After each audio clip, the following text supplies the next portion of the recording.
Hi guys, in this video I am going to explain about unit number 14, transportation in plants and circulation in animals. And the following topic we will be discussed in this video today, that is active transport, osmosis, plasmolysis and imbibition. அதுக்கு முன்னாடி diffusion அப்படின்னா சொல்லிட்டு last வீடியோவில் பார்த்தோம். So what is diffusion? அதை கொஞ்சம் recall பண்ணிடுறேன். Diffusion is the movement of molecules in liquid, solid and gases from the region of higher concentration to the region of lower concentration without utilizing the energy is known as diffusion. So energy is not utilized in this process, so it is a passive transport or passive process. And active transport. Active transport அப்படின்னா 3 இம்பார்ட்டண்ட்டான points ஞாபகம் வச்சுக்கணும். So 3 important points. அது first points என்னென்னு பார்த்தீங்கன்னா, the movement of molecules from the lower concentration region to the higher concentration region. Molecules எங்கேருந்து போகும்?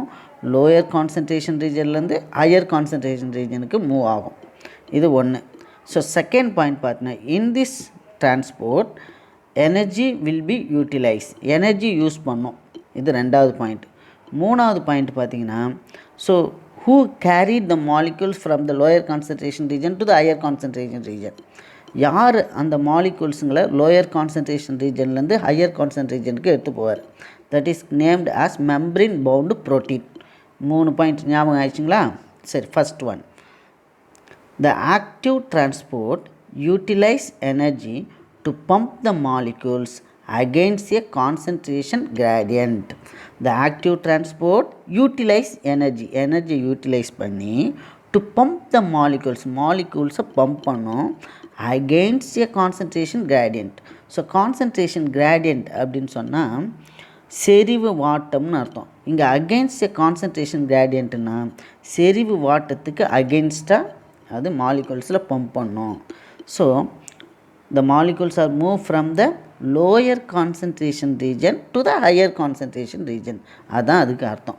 and the active transport is carried by membrane bound proteins.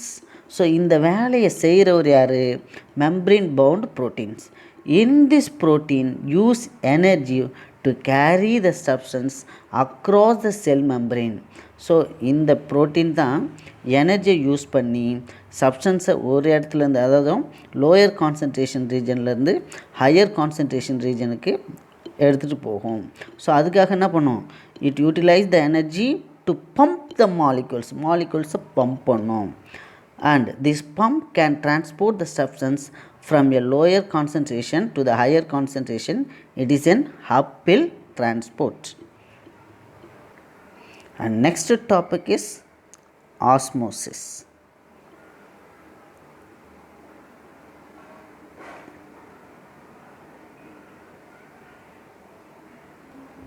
Osmosis அப்படின்னா the movement of solvent or water molecules. இது ரொம்ப முக்கியம்.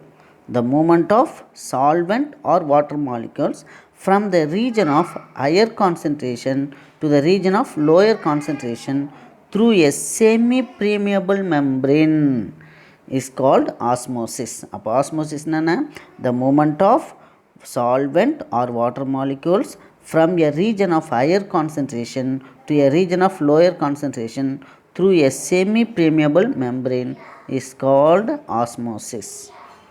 So இந்த osmosis எவ்வளோ நேரம் நடக்குன்னா, this process is carried out till and equilibrium, சமநிலையாக வரும். பார்த்திங்களா? இப்போ மாலிகல்ஸ் ஹையர் கான்சன்ட்ரேஷன் ரீஜன்லேருந்து லோயர் கான்சன்ட்ரேஷனுக்கு ரீஜனுக்கு மூவ் ஆகிட்டு அப்படி சமநிலை ஆகிற வரைக்கும் இந்த ஆஸ்மோசிஸ் நடக்கும்.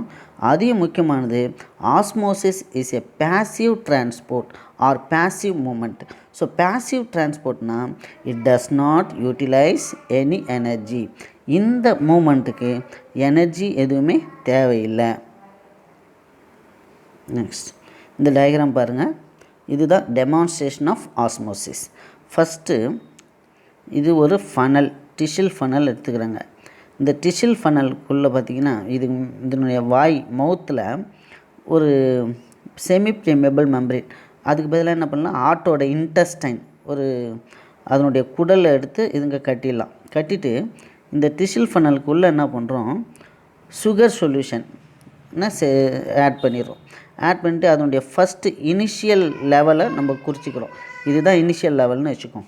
இதை என்ன பண்ணுறோம், இன்னொரு பீக்கரில் தண்ணியை நிரப்பி அதுக்குள்ளே இதை வச்சிடறேன்.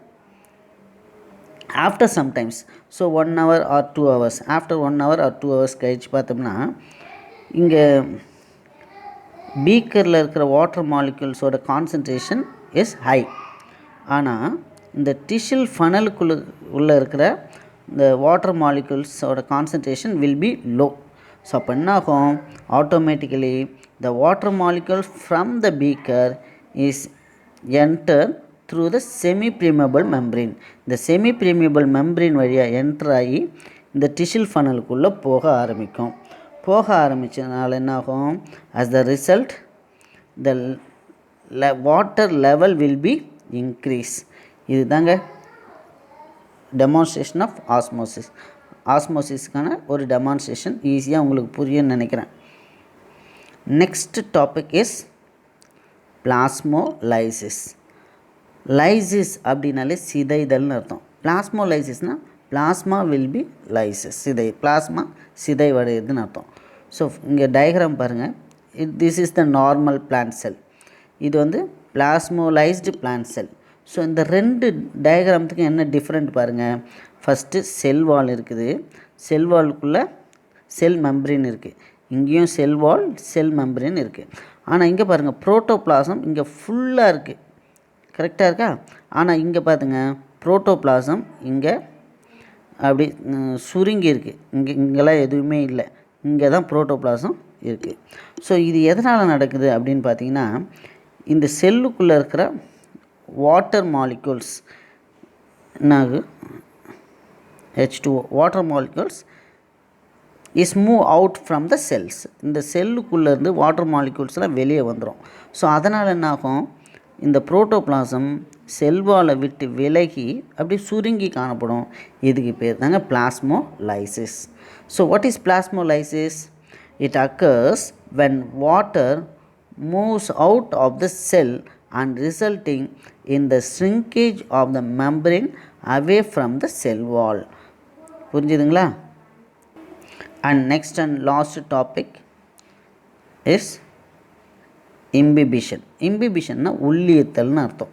அப்போ தண்ணியை உள்ளே இழுக்கிறது. சிம்பிளாக சொல்லணும் அப்படின்னு சொன்னால், இப்போது கொண்டக்கடலை இருக்கு இல்லையா, அதை சமைக்கிறதுக்கு முன்னாடி என்ன பண்ணுவாங்க, தண்ணியில் நைட்டு ஃபுல்லாக ஊற வைப்பாங்க. ஸோ ஊற வைக்கிறதுக்கு முன்னாடி எப்படி இருக்கும், அந்த கொண்டக்கடலை சுருங்கி இருக்கும் இல்லையா? ஆனால் தண்ணியில் போட்டு ஊற வச்சதுக்கப்புறம் காலையில் எடுத்து பார்த்திங்கன்னா எப்படி இருக்கும், அது கொஞ்சம் உப்பி இருக்கும், தண்ணியை இழுத்துக்கிட்டு உப்பி இருக்கும். இதுதான் இம்பிபிஷன். ஸோ இங்கே பாருங்கள், the imbibition is the type of diffusion which a solid absorb water, and get swelled up. அப்போ சாலிடாக இருக்கிறது அது என்னவாக இருக்கலாம், சீட்ஸாக இருக்கலாம், இல்லை சம் ஃப்ரூட்ஸாக இருக்கலாம். அது என்ன பண்ணுறது, ட்ரை கிரேப்ஸு மற்ற அது மாதிரி. ஸோ இது என்ன பண்ணுது, இட் அப்சார்ப் வாட்டரை அப்சார்ப் பண்ணிவிட்டு as the result it swell up, நல்லா வீங்கி பருத்து இருக்குது. இதுதான் imbibition.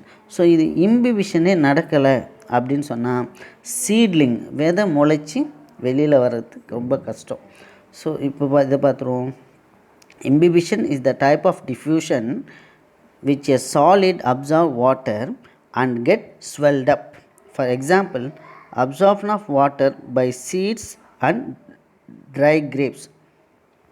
If it were not imbibition இல்லை நடக்கலை அப்படின்னா, the seedling would not have been able to emerge out of the soil. அப்போ சாயிலேருந்து அந்த சீட்லிங்ஸ் முளைச்சி வெளியில் வர்றது கஷ்டமாக போயிடும், அது நடக்காத ஒன்றா போயிடும். Thank you.